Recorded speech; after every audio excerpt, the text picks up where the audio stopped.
Welcome, ladies and gentlemen, to the first episode of something a bit different. Because as you can tell, this is a gaming channel. The clues in the name and in the content that we upload. But we're trying something new. This is going to be a weekly thing, similar to the football podcast that you may have seen. If you haven't, check in the description. Hopefully, it's uploaded by now. But we're going to be. Got you. You got it. Thank you, Rod. And obviously, Rod is with us, like he will be with us every single week. Of course. But we are going to be talking about just the news and just general things that are happening in the world and sharing our opinions. Obviously, it's just our opinions, so don't take them seriously and just please be nice to us. We're trying here. We're trying. And this show is going to be called The Mum Show. And we have reason. 2 reasons. First reason, it's Morliz on Monday, because that's our name. And the second reason is we haven't got the ability to think of another name, so we're just going with this because it's the first one that we could think of, and it's quite good. We think, maybe cringe, but we don't care. Have you seen some of our videos? So, our first topic, it's quite a big topic that's been going around. It is the threat of a Russian invasion of Ukraine. It's been brewing for the past, I'd say, 2-3 weeks, maybe even a month, but it's now getting to a level which is quite concerning. Russia have over 100,000 troops around the borders of Ukraine, and embassies in the countries of the UK, Germany, and the US are all saying, "Leave, get out. We don't know what's going to happen." But it will have knock-on effects in, well, not just Europe, in the world, if it does happen. Because, obviously, Russia's a big power, and it's not the first time they've done this. Because they did it with Ukraine. Not Ukraine. Good start, this is. First mistake. Crimea, which is part of Ukraine. And I've got a feeling. Yeah. That this situation is kind of like Mickey Mouse trying to tell King Kong to leave his clubhouse. Like, UK ain't gonna do anything. It's Russia. Oh, no. If Russia wants to invade Ukraine, they will invade Ukraine. I'll let you carry on speaking, but that's just my opinion. Yes, but that's when NATO comes in. Because that incorporates loads of different countries. You've got, obviously, the UK, you've got France, Germany, I think Spain, possibly Italy, Poland. And obviously the powerhouse, which is America. And I think this whole situation, it's how America deals with it, and it's how Biden deals with it. Because if Biden says, we're not going to do anything, is Boris going to go, well, we are? No, he's not. He's going to do what Ivan Biden does. So Biden really has a casting vote here. And Biden's not exactly the closest of friends with Putin. Yeah. Definitely not like Trump was. They were bum buddies. So, and we've seen that America's sending, I think they've sent 3,000 more troops. I mean, it's a nice gesture. They're going, yeah, we'll help you a bit, but 3,000 against 100,000 Russian invasion. They've just got no chance, Ukraine. The poor area. No, they haven't. And then America says we'll impose great economic sanctions on Russia, which obviously would make sense, but they did some economic sanctions with Crimea when they did that in about 2014, and doesn't seem like much has changed because they're still building up an army and they're still going to go for an invasion. But the thing that some people don't realise with the whole situation is, I think the whole of Europe gets a large proportion of its natural gas from Russia, and there's maybe 2 or 3 pipelines that go into Europe to supply them with gas. And this is from Russia. So what could happen if Russia invades? Just switch off the gas. And I think Germany gets 80% of its gas from Russia. They invade, Germany responds, Russia just turns off the gas. And we've already seen gas prices in this country are ridiculous levels. So is it something to be worried about? Are you worried about it, Rod? To be fair, when we're older, it's probably going to matter. But right now, all I'm concerned about is a war. but that's very dependent on the US, Yeah. which hopefully right now all they care about is getting their citizens out, and not actually, the troops might stay, but the citizens is main importance. But Yes. yeah, if US decide to randomly just we're going to start a war, then I think panic sets in. But other than that, I think we can be. I don't want to be tight to Ukraine because obviously I don't really want to see them getting invaded. But Oh no, they're a gonna democracy. yeah, they're gonna have to take one for the team.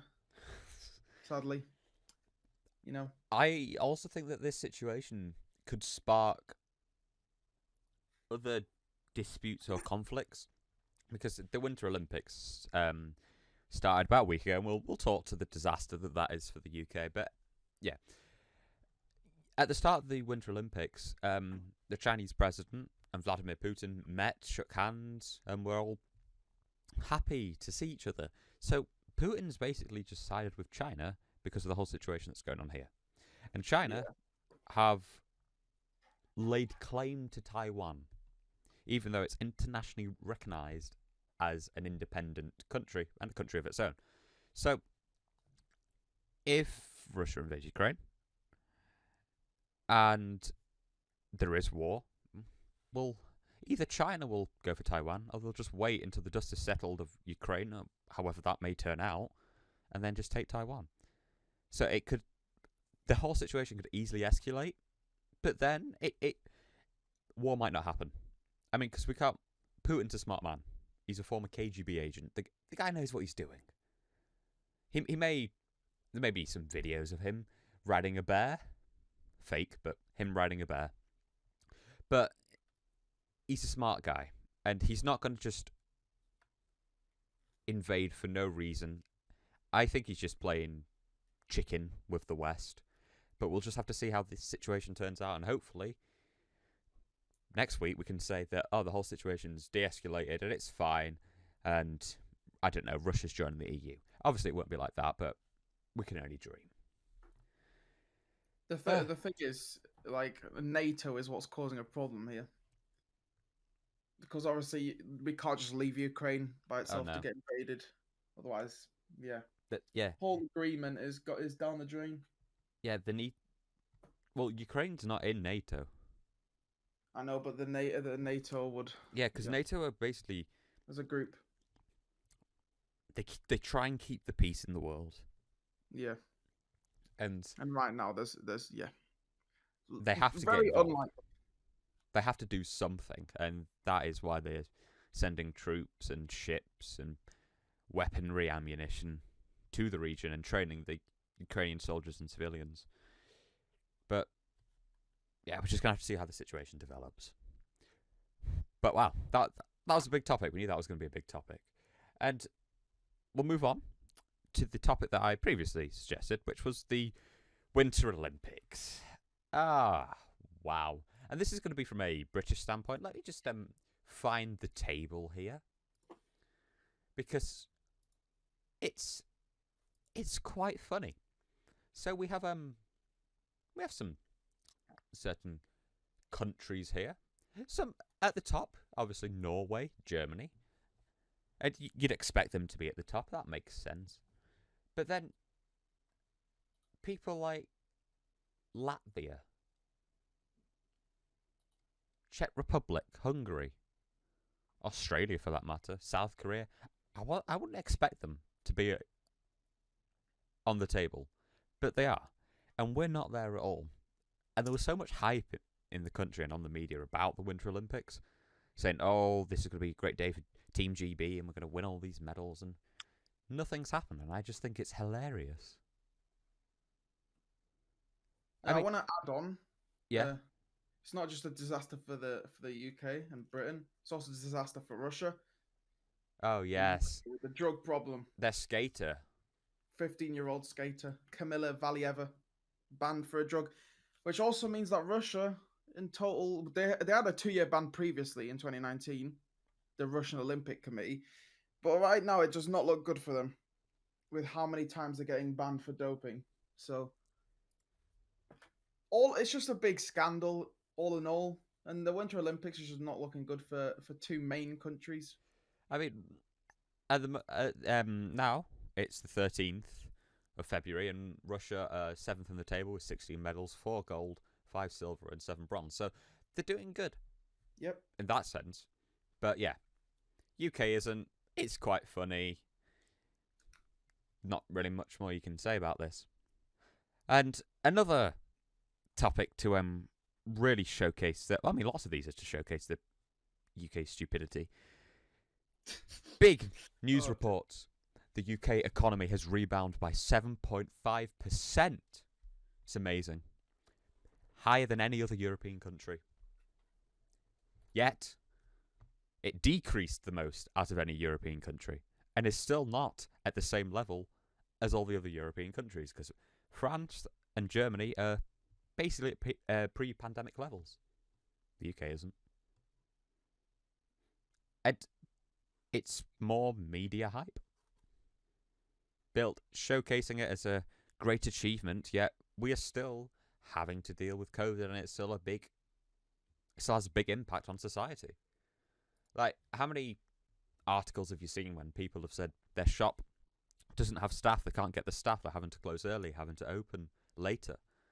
COVID is still a big thing. I mean, how many COVID cases were there? So Friday in the UK, there's nearly 60,000 COVID cases. It's reduced from 200,000, what it was a few months ago, but it's still high. And hospital admissions are down, deaths are still about 200. So we're not out of the woods yet, and another variant may come across, and we may be forced into another lockdown, or at least more heavy restrictions. I think COVID's a thing that it's like the flu; it won't go away. So there'll just be more variants, and chances are, yeah, we're gonna have to live with it, and we can't keep going into lockdown because it's just not good for the economy, especially given what we've been talking about. The UK will need a strong economy, and it will need to have money if tensions change in Eastern Europe. That's what I think will like. I think that's the main factor on why I don't think the UK will get involved in war. Mm-hmm. Like the economy's way. I don't know how Russia are starting a war either. Like they're just desperate.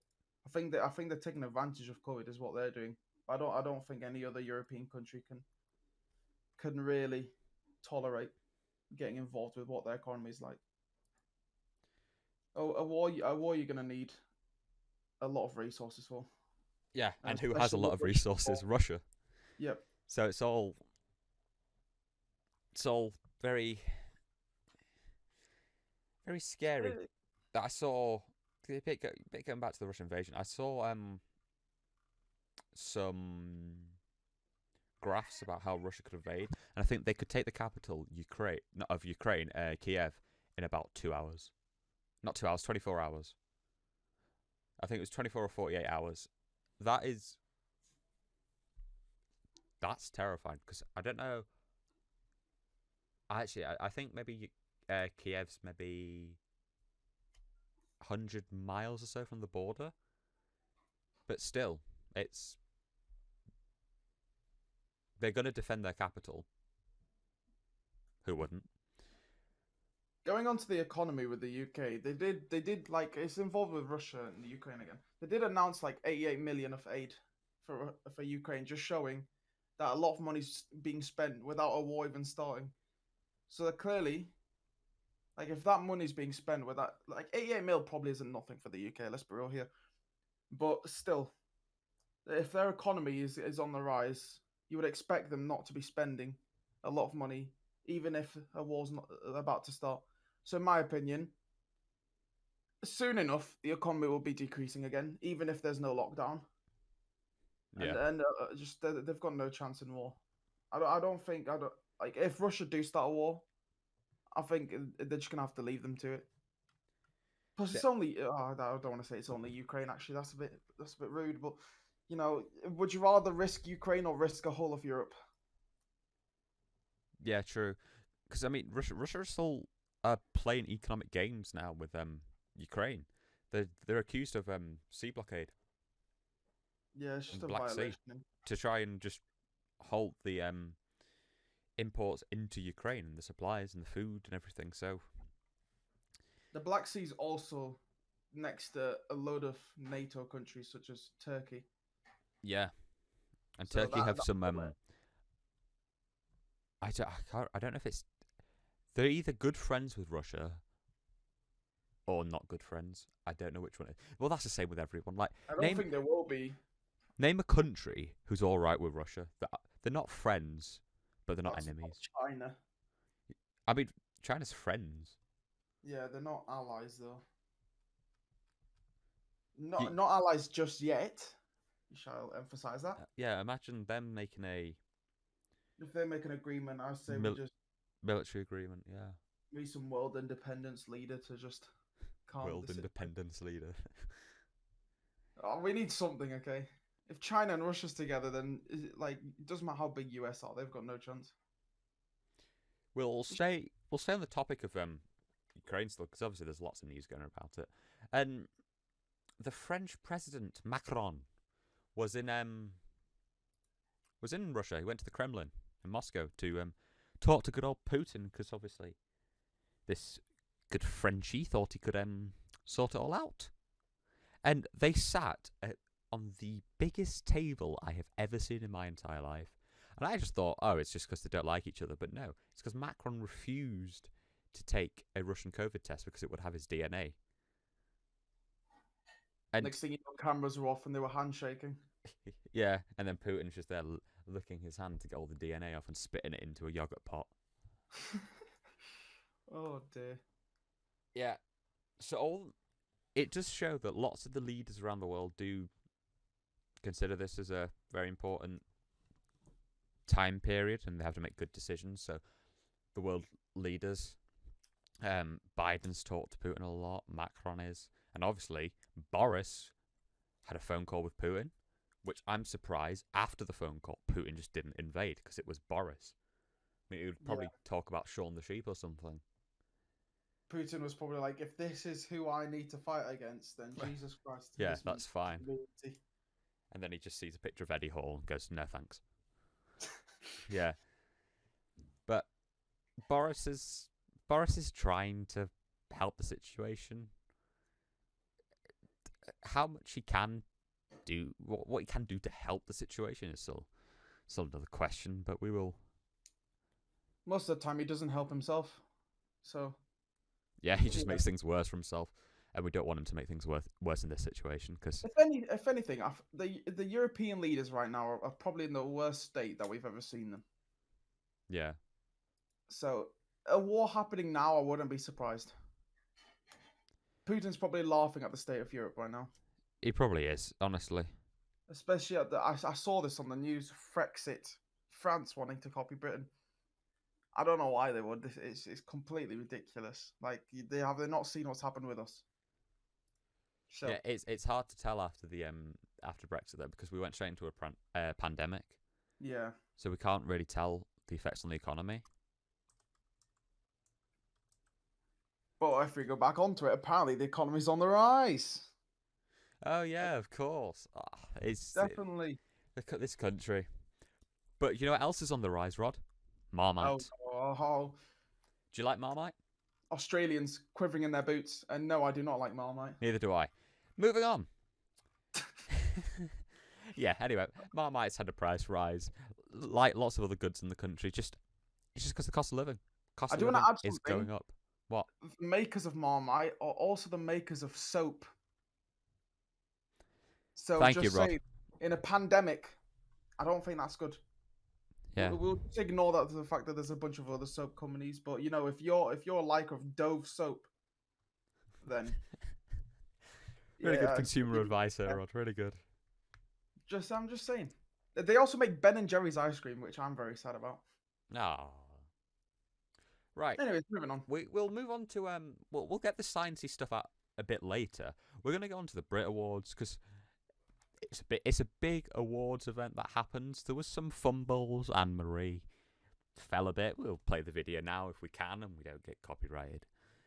But who were the big winners? Were you surprised with anyone, Rod? Who were you pleased for? let's be real. I don't think we can be shocked about Adele. No, we can't. Really good song. I don't think there's much shocks, to be fair. Dave, hip hop artist, I think mainly because it's the Brits. Of course, he was going to win it. And then other than that, I'm not really shocked. Maybe international group Silk Sonic. Yeah. They fair play to them. Dua Lipa, though, obviously pop artist. Oh yeah. And Billie Eilish. Yep. What else can you say about Billie Eilish? And obviously Ed Sheeran. There's not any like shock names in there, in my opinion. No, yeah. The Album Brits of the are year, meant- Adele's. Songwriter of the year, Ed Sheeran. Artist of the year, Adele. Yeah. Adele free rewards, to be fair. 3 awards. It's Song, album, and artist. do Probably you the three biggest awards. Song of the year? Olivia Rodrigo's good for you. Yeah. Do you? No, that is a tune and a half, to be fair. Yeah. I think that's well deserved. Yeah, I think it is. He's been killing it, and hopefully we'll be releasing more music soon. She just teased it. So What I do enjoy about the Brits is like I've never heard of some artists like Holly Humberstone and Little Sims. Probably some people have, but you know, Yeah. they're like I just like those kind of awards: breakthrough artist, rising star. and Basically the same award. big old KSI was on it. Yeah. Did you see the picture of KSI sat behind Olivia Rodrigo, and he looked like he was falling asleep or in a coma? Did you not hear his interview? He literally said there was Adele was gonna have a party, and what did he say? I'm gonna go home and sleep. If Adele's having a party, I am going to it. Just to hear a grating voice. But that's what I'm saying. How are you not gonna go to it? Like even Ed Sheeran was gonna have a party. Ed Sheeran, at least go to that one. But no, you want to sleep. Like you've got. I wonder if Ed Sheeran will have his party on the castle on the hill.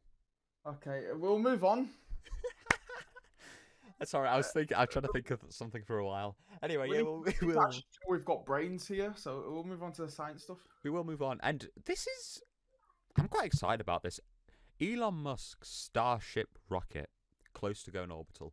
This isn't obviously the final rocket that's hopefully going to take people to Mars, but he's on his way, and he's been testing all sorts of new technologies and new ways to do it. He's making fabulous progress, and it's an exciting year for space travel and just space exploration in general. And we'll get onto the James Webb Telescope very soon as our last topic. But humans on Mars. Do you think, Rod, we should, given the state of our planet, environmentally, economically, politically, do you think we should be going to Mars? No, I'm not Elon Musk here. Oh, aren't you? All I know about that's a Michael Owen moment. That to be fair, all I know about Mars is the fact that their weather is very unpredictable. It gets really hot and gets really cold. So if Elon Musk can somehow control that, then I'm not against sending people to Mars.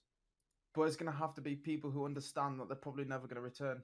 And if they do return, it's going to take a long time because the travel distance, yeah, it's a one-trip journey.